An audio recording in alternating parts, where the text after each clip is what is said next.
having a wonderful day.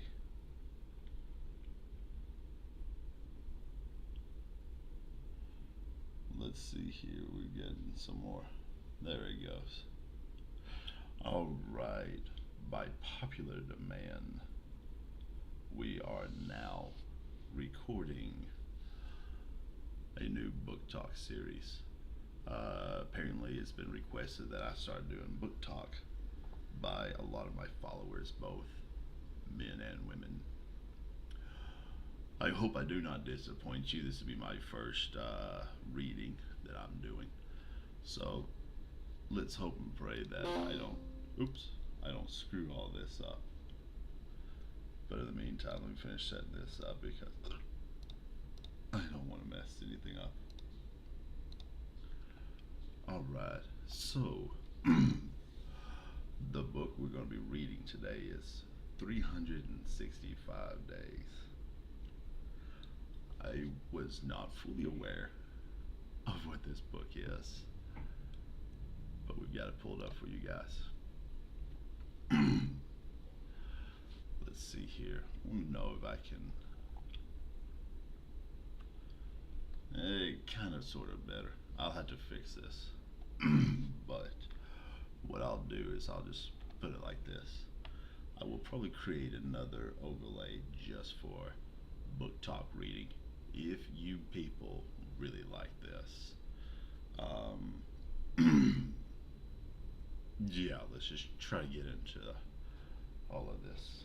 I've got my tea to keep my throat a little wet. Don't take that the wrong way.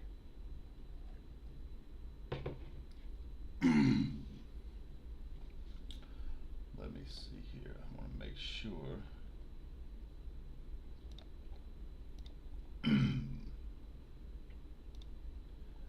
The title isn't updating, and I don't know why.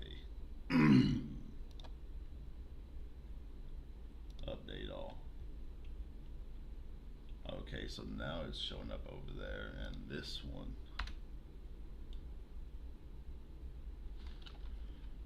definitely not showing. Oh wait, there it is. Okay, yeah.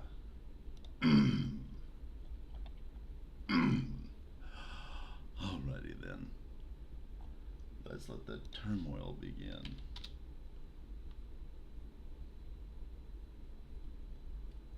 Alright, cool.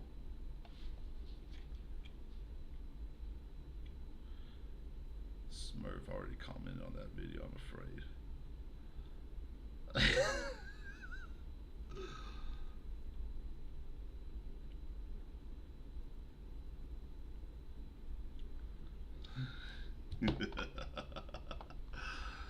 Oh Lord.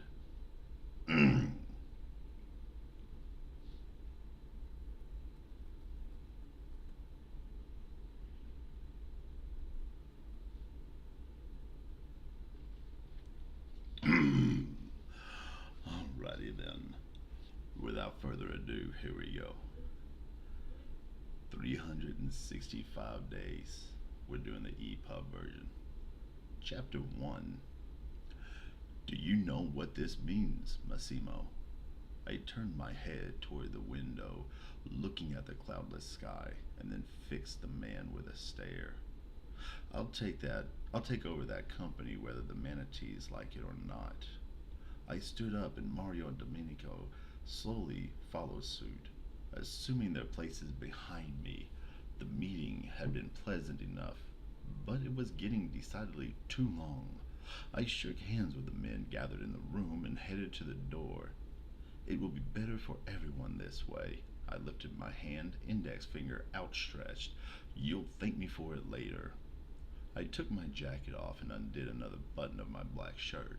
I was sitting in the back seat of the car, savoring the silence and the coolness of the conditioned air. Home, I growled to the driver, scrolling through the messages on my mobile. Most were business related, but one was from Anna. It read, I'm wet. I need to be punished. My penis stirred in my pants. I sighed, grabbing it through the fabric and squeezing hard. Oh, yes, my girl always knew my moods. She knew the meeting wouldn't be enjoyable and that it would only make me weary. She also knew how I like to unwind. Be ready at 8, I replied, and sat back comfortably, observing the world outside the window as it whizzed by. I closed my eyes. There she was again. My cock instantly grew hard as steel. God, I'll go crazy if I don't find her. It had been 5 years since the accident. 5 long years since the, how did the doctor put it? The miracle of death and resurrection. 5 years of dreaming about a woman I had never seen in real life. I had met her in my comatose visions. I could almost smell her hair, feel the smoothness of her skin. I could almost feel it. Each time I made love to Anna or any other woman, I made love to her. I named her my mistress. She was my curse, my obsession, and apparently my salvation. The car had stopped. I grabbed my jacket and stepped out. Domenico and Mario and the other guys I'd taken with me were already waiting on the tarmac. Maybe I'd overdone it, but sometimes you just need to show off force to catch your enemy off guard. I greeted I screwed that up. I greeted the pilot as I entered the plane and sat down in the soft seat. A flight attendant passed me a glass of whiskey with a single ice cube. I glanced at her. She knew my taste. I sent her a blank look while she blushed and smiled flirtatiously. Why not, I thought, and pushed myself up in a fluid motion. I seized the surprised woman by the hand and pulled her with me toward the private part of the jet. Take off, I called to the pilot and closed the door, locking the girl and myself in.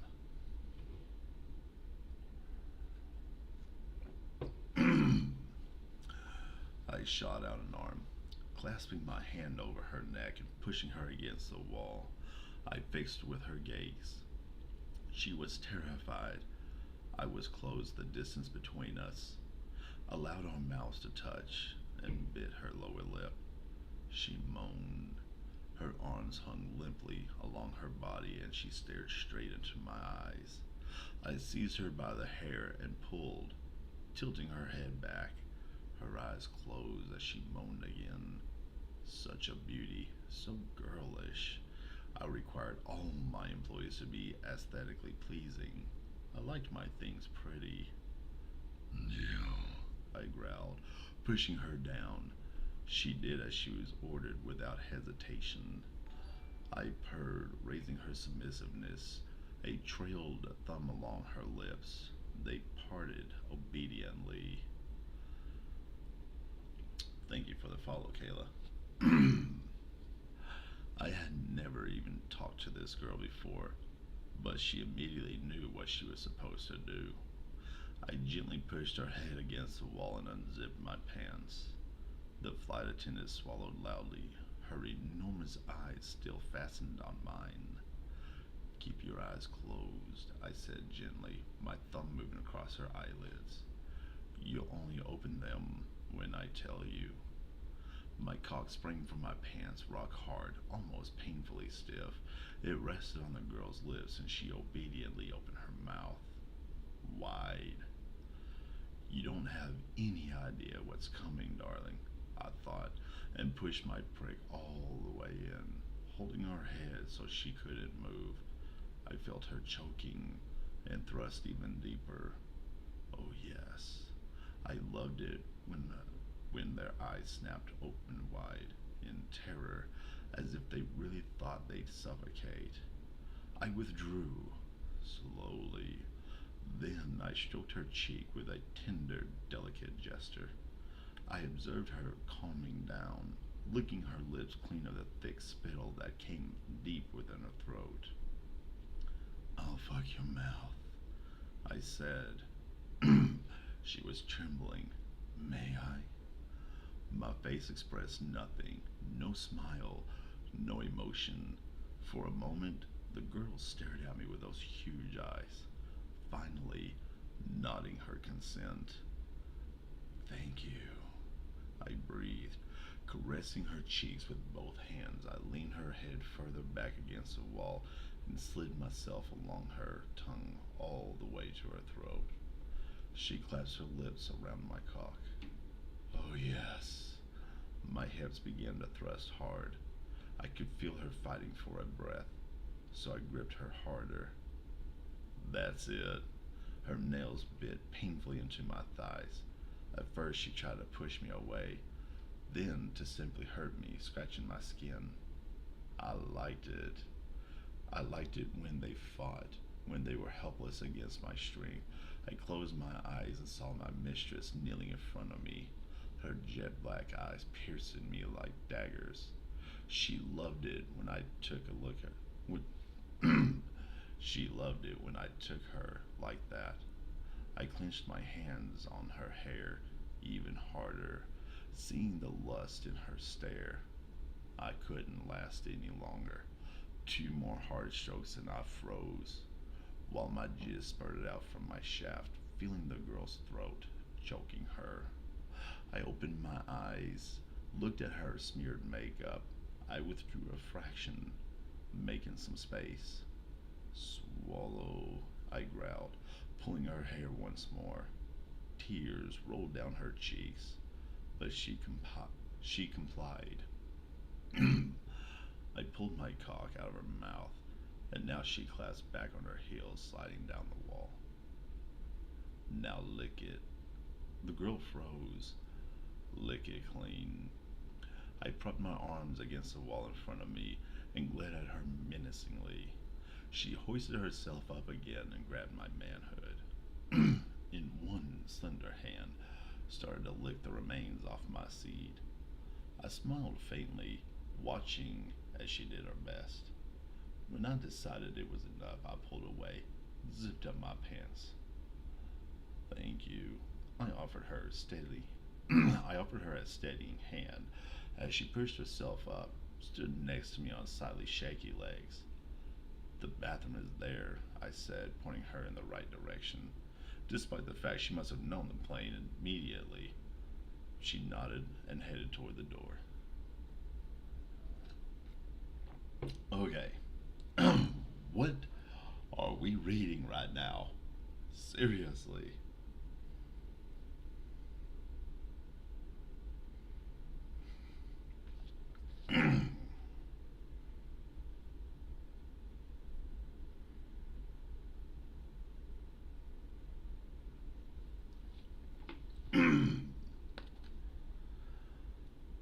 We'll take a quick recess. Hold on.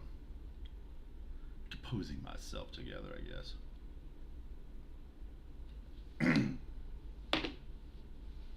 I returned to my companions and sat, taking a sip of the exquisite liquor, though its temperature had ceased to be perfect some time before. Mario put down his newspaper and sent me a look. Back in your father's day, they'd shoot us all dead. I sighed, rolling my eyes and clinking the glass against the tabletop with irritation.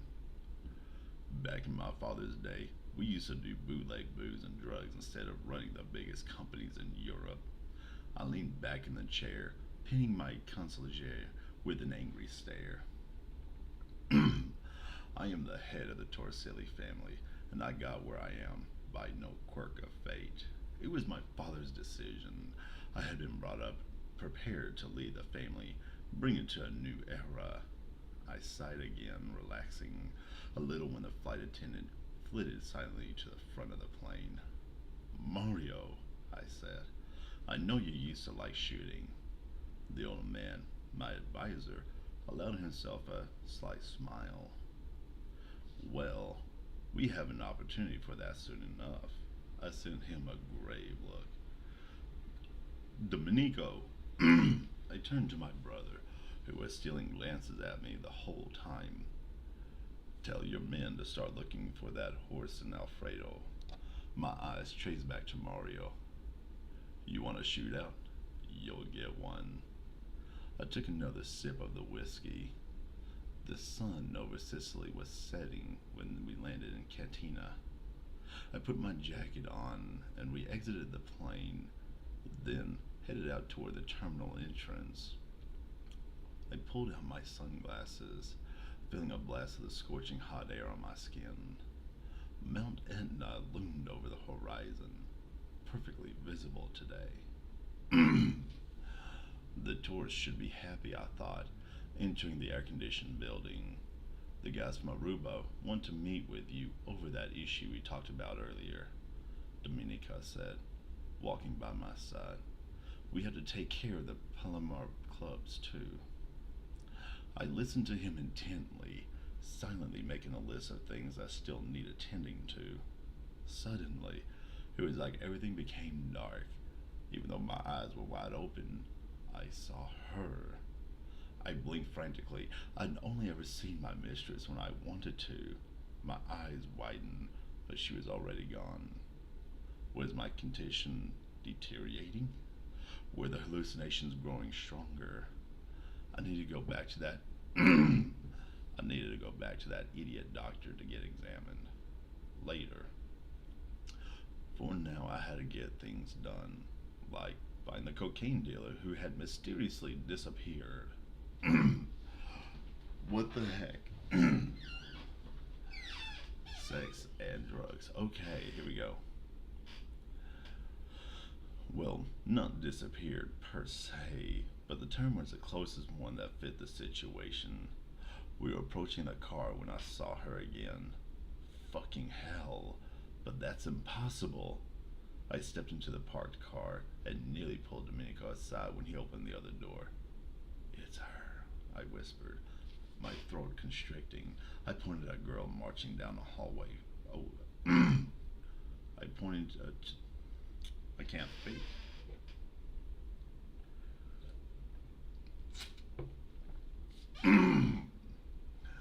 I pointed at a girl marching down a walkway from us. It's the girl. My head was spinning. I couldn't believe my eyes. Or maybe I was just seeing things. Losing my mind. The car started. Slow down, my younger brother said as we were closing in on the girl. Holy shit, he breathed as we caught up with her. My heart skipped a beat. Her head turned. She was looking straight at me, not seeing me through the reflective window. Her eyes, nose, her lips. It was her, just like I'd dreamed. I reached for the handle, but Domenico stopped me. A muscular bald man was calling over to my mistress, and she turned and started walking his way. Not now, Massimo. I sat there, paralyzed. She was right there. She was real. I could have her, touch her, take her with me, and spend the rest of my life with her. What the fuck are you doing? I shouted. She's with others. We don't know who they are. Sounds like you're in a bit of a sticky situation there, big guy.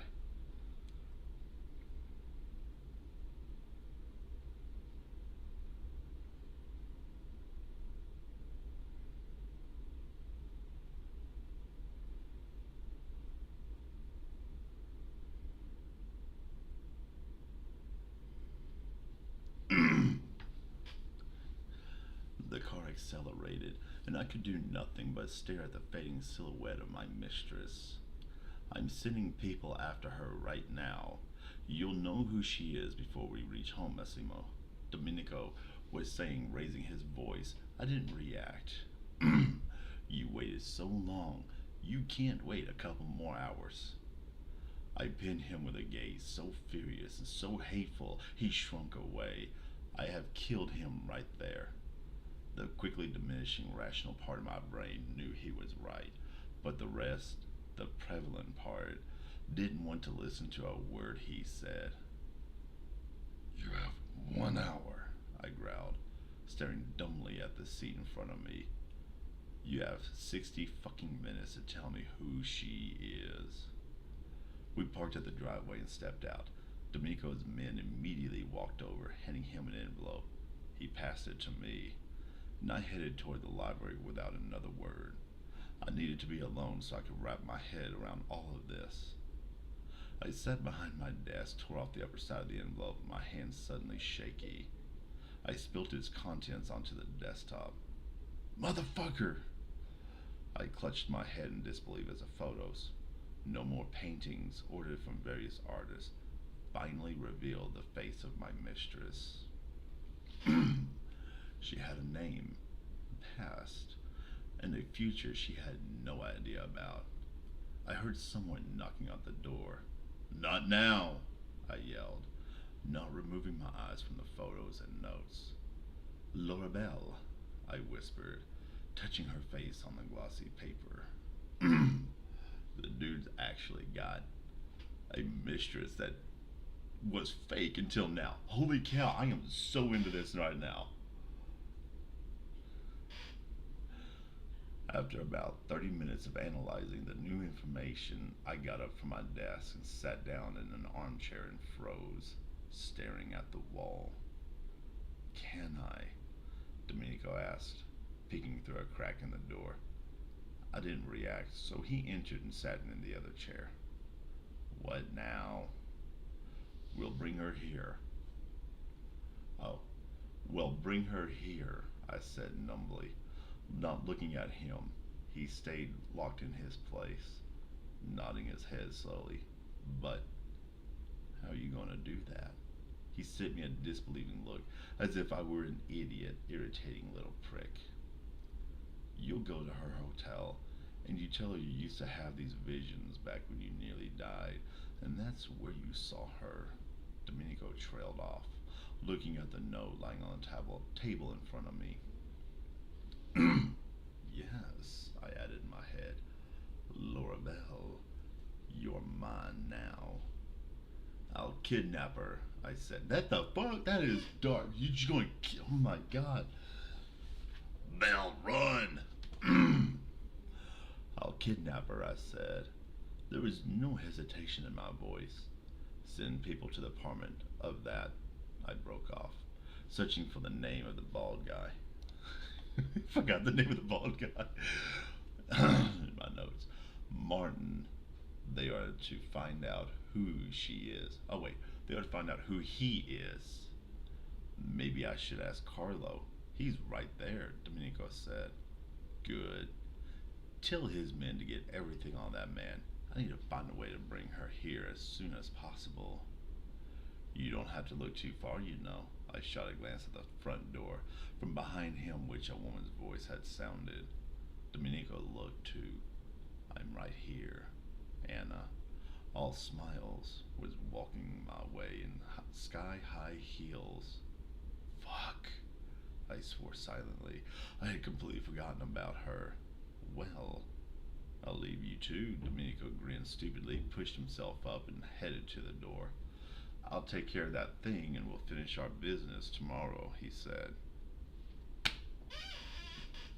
Oh my dear God.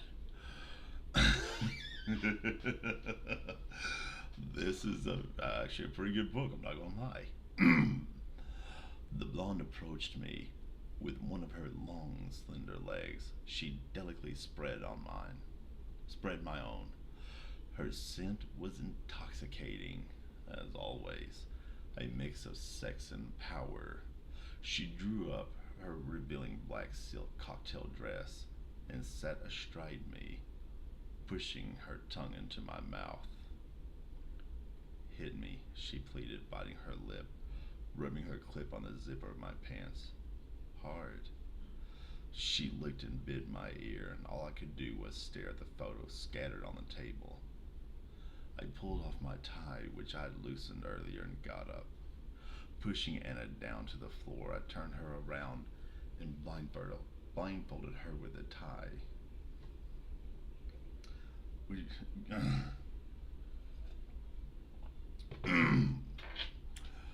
Porn on paper, here we go.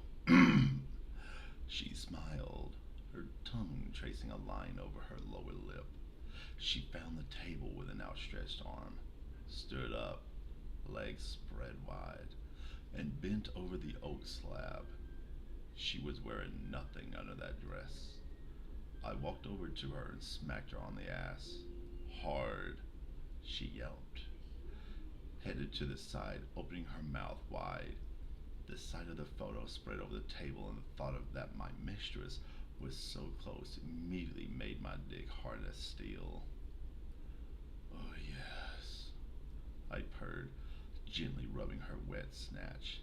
Keeping my eyes on the pictures of Laura, I grabbed her by the neck, lifting her for an instant and removing all the papers she had lain over. I let her lie on the desktop again, lifting her arms above her head. Then I arranged the photos so they'd all face me.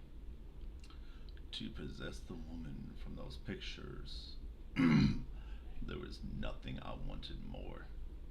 I was ready to come at once. I pulled my pants down quickly and slid 2 fingers into Anna. She moaned, squirming under my touch.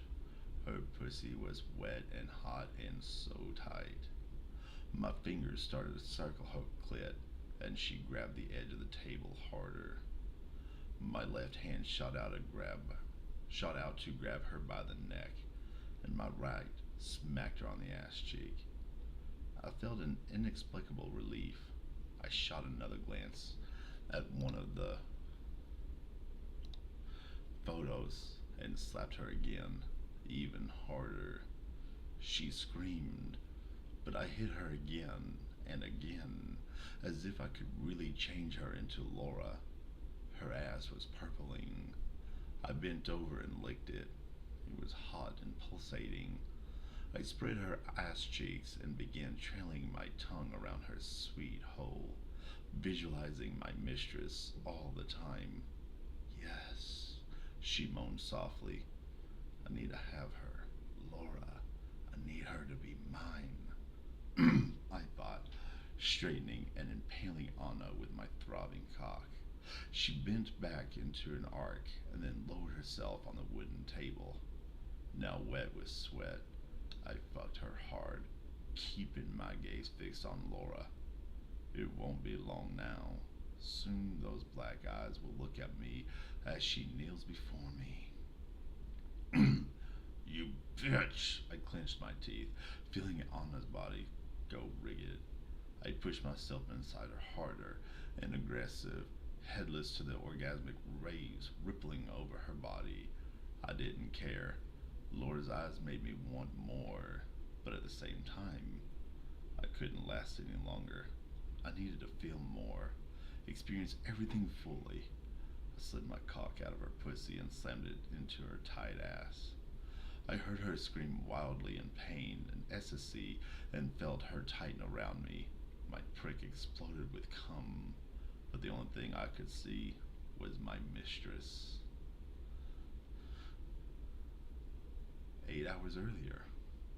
8 hours earlier. Okay, holy cow.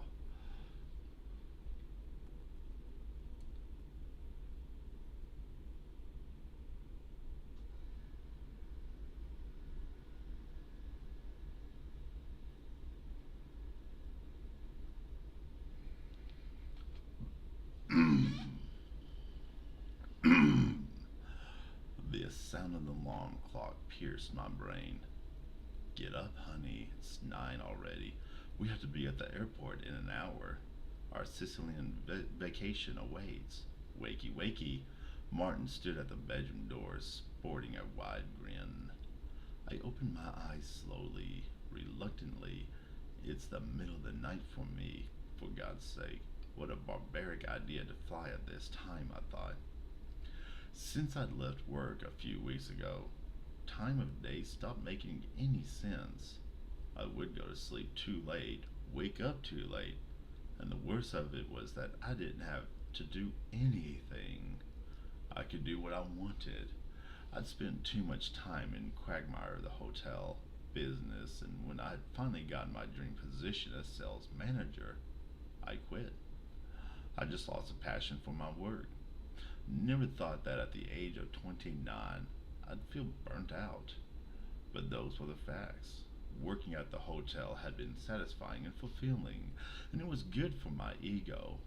Every time I negotiated a big contract, I felt the thrill of excitement. And when those negotiations involved competing with more experienced people, adepts at the art of manipulation, I was exhilarated, especially when I won.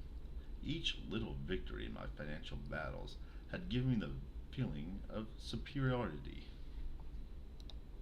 Well, I'd imagine so. Like, this dude is pretty living the dream. 29 years old. Clearly a big shot, millionaire, maybe at this point. I don't know. But he's doing a good job.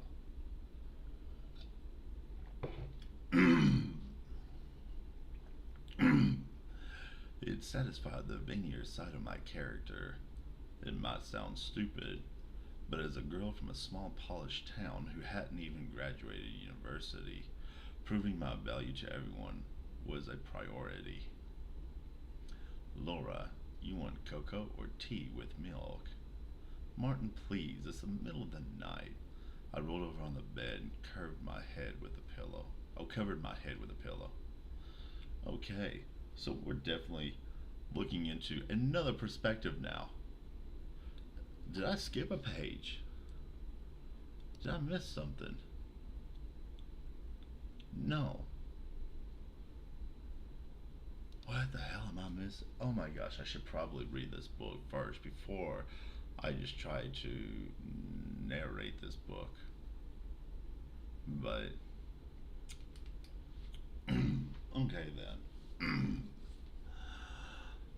Let's see. Bright August light illuminated the bedroom. Martin never liked darkness, so even our bedroom windows lacked any kind of blinds. He used to say that darkness caused depression. Well, for him to fall in depression was easier than getting a coffee at Starbucks. The windows were all on the eastern wall, so each morning the sun made it pretty much impossible for me to sleep late. I made both cocoa and tea. With a smug expression, Martin remained standing in the doorway, holding a cup in each hand. It's scorching hot outside. I bet you want to be the cold one, he said as he passed me the cocoa. Then he began pulling the sheets from the bed. By that time, I was getting pissed at him, but I crawled out of my cave. I knew he wouldn't relent. Martin flashed his teeth in a wide grin that was so much like him. Every morning he had too much energy. He was a heavily built, bull-like man with a bald head perched on top of a wide neck. People called him a muscle head. Aside from the purely physical aspect, he had nothing in common with that kind of man. He was the best human being I'd ever met. He had his own company, and each time he scored a big hit, he'd transfer a large sum into a children's hospice. He liked to say, I need to share God's blessings with others. Martin had blue eyes. They were gentle and full of kindness. His nose was large and crooked. It had been broken in the past. Nobody's perfect, and Martin hadn't always been this wise and well-mannered. What I loved about him the most were his full lips and his spectacular smile that always disarmed me each time I was mad at him. His enormous arms were covered with tattoos. His entire body was, in fact, aside from his legs. He was a strong man, weighing a good deal more than 200 pounds. I always felt safe with him, though I have to admit that at 5 feet 5 and 110 pounds, I might have looked a bit mismatched with him. My mom had always told me that sports are good, so I trained in whatever took my fancy at any given time, from Nordic walking to karate. I never stuck to any discipline for long, though. What it ultimately boiled down to was that my body was extremely fit.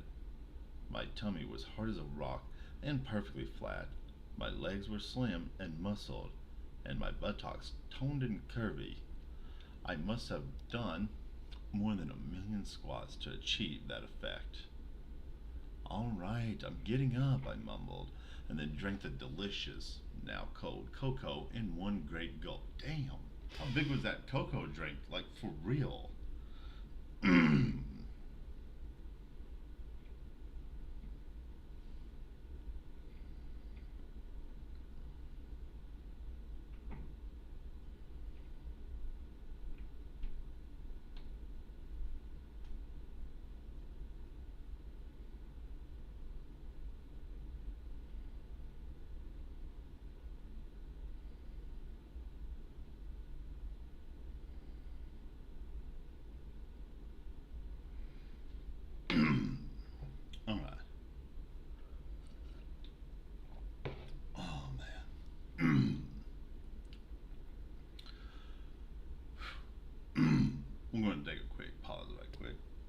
I'm gonna use the facilities and get me some more tea. We're gonna be here for a while. This book is actually pretty interesting. I can't wait because it goes from his perspective, then her perspective. What's next? We'll be right back after these messages.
All right.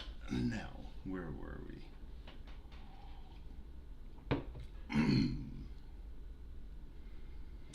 Oh, yes.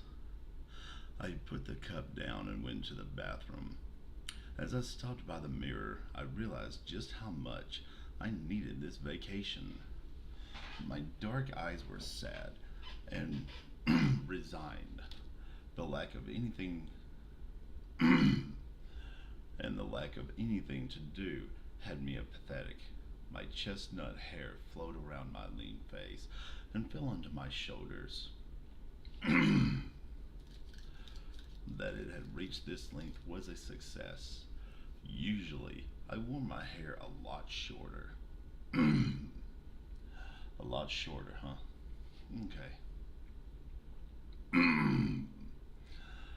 In normal circumstances, I would have thought myself pretty hot, but I didn't right then. I was overwhelmed with the burden of my own failings and my and my aversion to work. Let's see. I was overwhelmed with the burden of my own failings and my aversion to work. I had no idea what to do with myself. My professional life had always determined my self esteem. Without a calling card and a work phone in my purse, I didn't feel too confident. I brushed my teeth, put some pins in my hair, applied some mascara, and that was about it. I didn't have it in me to do much else. Besides, it would be enough. A while ago, I had splurged on permanent brow, eye, and lip makeup out of sheer laziness. Wait a minute, hold up. They have permanent makeup now? What?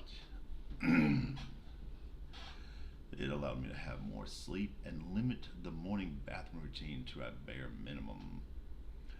I went into the closet to get clothes I had prepared for today. One thing always remained the same for me. Irrespective of my moods and all the things I had no power to change, I had to be dressed as perfectly as possible. Wearing the right clothing made me feel better. Obviously, it made me look better too. My mother always said that a woman should always be beautiful, even if she is hurting. And if my face couldn't be as attractive as it was on a good day, I had to take everyone's attention off of it.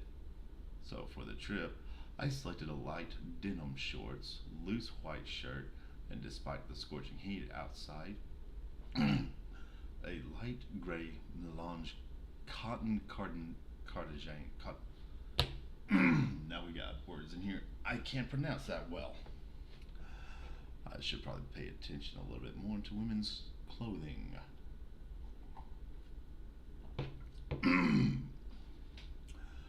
Planes were too cold for me, and even if it meant I'd boil outside first, at least I'd feel comfortable on board. Well, as far as I could anyway. I was terrified of flying. I slid my feet into my Isabel Marant wedge heel gray white sneakers and I was ready. Why do you have to use 17 syllables to describe sneakers? Oh, Lord. I went into the living room, which was connected to the kitchen annex. The apartment had a modern decor, cold and minimalist. The walls were covered with black glass. The bar was illuminated with LEDs. And instead of a table like you'd have a normal home, there was a small counter with two leather covered stools. An enormous gray sofa sitting in the middle of the room was a testament to its owner's size. The bedroom was divided from the living room by a great aquarium. It was clear that a woman hadn't designed this apartment. It was a perfect fit for a committed single, which the lord and commander of this particular apartment had been until recently.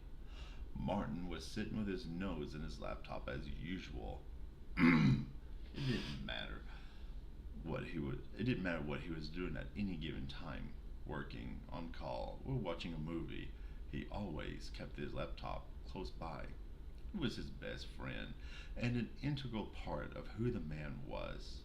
I hated it with a passion, but it had always been like that, so I really had no right to change it, even though I had appeared in his life more than a year ago, only owing to that little device. It would be hypocrisy if I suddenly wanted it out of his life. I remembered it had been February, and I hadn't been in a relationship with anyone for more than 6 months. I was growing bored, or maybe lonely. I decided to set up a profile on a dating site. It turned out to be fun, not to mention that it ended up boosting my already high self-esteem. During one of those sleepless nights, browsing through hundreds of men, I finally stumbled on Martin. He was looking for a loyal woman to fill his world all at once. Anyway, we clicked, and thus a petite girl tamed with tattooed monster. Our relationship wasn't your run-of-the-mill affair. We were both strong, dominant types. We were prone to explosive outbursts. We were also both intelligent and had significant knowledge of our respective professions. It pulled us both to each other, intriguing and pressing us. The only thing our relationship was lacking was the animal magnetism, the unbridled attraction and passion that had simply never been there. As Martin had once said, he'd already had his share of fucking. I, on the other hand, was a volcano of sexual energy threatening to explode at any time. Good lord! Now that's how you describe that kind of passion.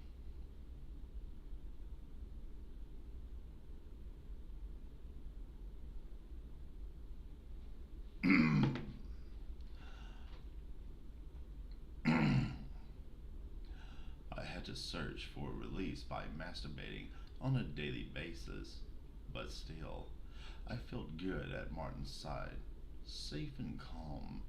It was more important than sex, or at least that's what I thought. I'm ready, honey. I just have to zip up my travel bag, which is not going to be easy, and we can go. With a laugh, Martin pushed himself up, stuffed the laptop into its bag, and headed toward my luggage. I think I'll manage, baby doll, he said, squeezing my gigantic suitcase. It's the same thing all over again, eh? Excessive baggage, 30 pairs of shoes, and half a closet flying with us, while you're not going to wear more than, like, 10% of all that? I frowned and crossed my arms. Of course, you got called out! You got called out. At least I have choices. I did that way too well. I retorted, putting on my sunglasses. I always felt apprehensive and anxious in airports, afraid even. I had a claustrophobia and hated flying.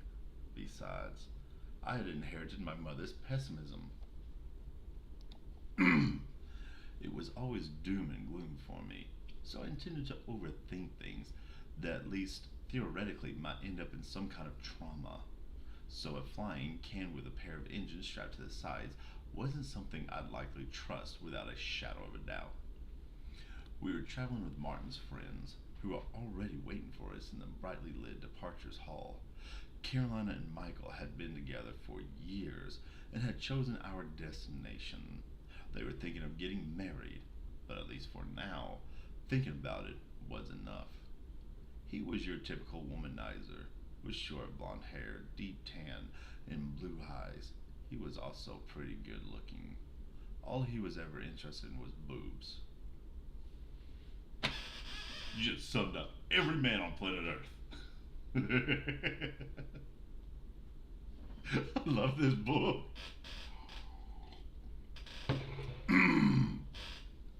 He didn't even try denying that. She, on the other hand, was a tall, long legged blonde with a delicate, girlish face. Nothing special at first glance, but when you came to know her, she became she became remarkably interesting. Carolina all but ignored Michael's bothersome inclinations. I wasn't sure how she managed it. With my possessiveness, I wouldn't be able to stay with a man whose head turned every time he glimpsed another woman. I swallowed two anti-anxiety pills to be sure I wouldn't have a full-blown panic attack on the plane. We were supposed to have a stopover in Rome, an hour's break, and then another hour flying straight into Sicily. Last time I had been to Italy, I was 16, and since then, I didn't have a high opinion of Italians. They were noisy, intrusive, and didn't know a word of English. And English was like a native tongue to me. After all those years spent in various hotels, there were times I even thought in English. When we finally landed in Cantina, the sun was already setting. The guy at the car rental office took his bloody time handling the customers. We got stuck in a queue for an hour. Martin was hungry and edgy, and his foul mood was rubbing off on me. So, I decided to take a look around the place. There wasn't much to see, truth be told. I exited the door, I exited the air-conditioned building and felt the overwhelming heat. In the distance, I saw the smoking summit of Mount Etna. It was a bit disturbing, really, though I had known the volcano was still active. Walking with my head in the clouds, I didn't notice the end of the pavement, and before I gathered my wits, an enormous Italian popped out of nowhere, and I nearly walked into him. I stopped, dumbfounded, a couple of inches from the man's back, but he didn't even flinch. Failing to notice, I nearly slammed into him. A group of men wearing dark suits were walking out of the airport terminal. The man in front of me looked like he was escorting them. I didn't wait for them to pass. Instead, turning on my heel and walking back to the car rental office, praying for the car finally to be ready. When I was close, three black SUVs drove by. The middle one seemed to slow down for a bit in an instant, but I couldn't see anything inside through the darkened windows. Laura! I heard Martin call out. The keys to our car collapsed in his hand. Where the hell are you going? We're off! Hilton Garradini Naxos welcomed us with an enormous vase in the shape of a head, holding a bundle of tall white pink lilies. The scent of flowers filled the impressive entrance hall, decorated with golden motifs. Really ritzy, darling? Oh, real ritzy, darling, I said, turning to Martin with a smile. A bit Louis Tim? I wondered if there was a bathtub with lion paws upstairs. Everyone burst out laughing. We had all been thinking the same thing, it seemed. The hotel wasn't as luxurious as a Hilton should have been. There were a lot of shortcomings I could discern with my professional eye. The only thing that mattered are a good bed, a freezer filled with vodka, and some sunny weather, Michael said. I don't care about anything else. Right. Well, I forgot this is going to be just another trip of binge drinking. Now I feel bad for not being an alcoholic like the rest of you, I replied with a grimace of mock irritation. I'm hungry. I had my last meal back in Warsaw. Can we get a move on and eat out today? I can already taste that pizza and wine. Spoken like the absolute non alcoholic alfacindo of large quantities of wine and champagne, Martin said with a smirk, wrapping his great arm around my shoulders. All similarly hungry, we unpacked our things quickly, and after 15 minutes, met in the corridor between our rooms. With what little time I had, unfortunately, I didn't have the opportunity to adequately prepare myself for going out.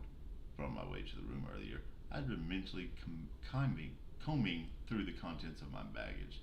I wanted something that would end up least crumpled after the long trip. Finally, I picked a long black dress with a metal cross on the back, a pair of black flip flops, and black leather fringe bag, a gold watch, and a large round earrings. I hastily applied some eyeliner and mascara, touching up my earlier work, which was already fading after the flight, and then powdered my face lightly. I grabbed a tube of golden speckled lip gloss and drew a line along my lips without looking in the mirror. Caroline and Michael shot me a surprised glances as I left the room. They were still in the same clothes they had on during the flight. How did you manage to change your clothes already? You look like you had hours to prepare, Caroline muttered as we walked to the elevator. Well, I guess it's not that hard if you kind of put everything two and two, right?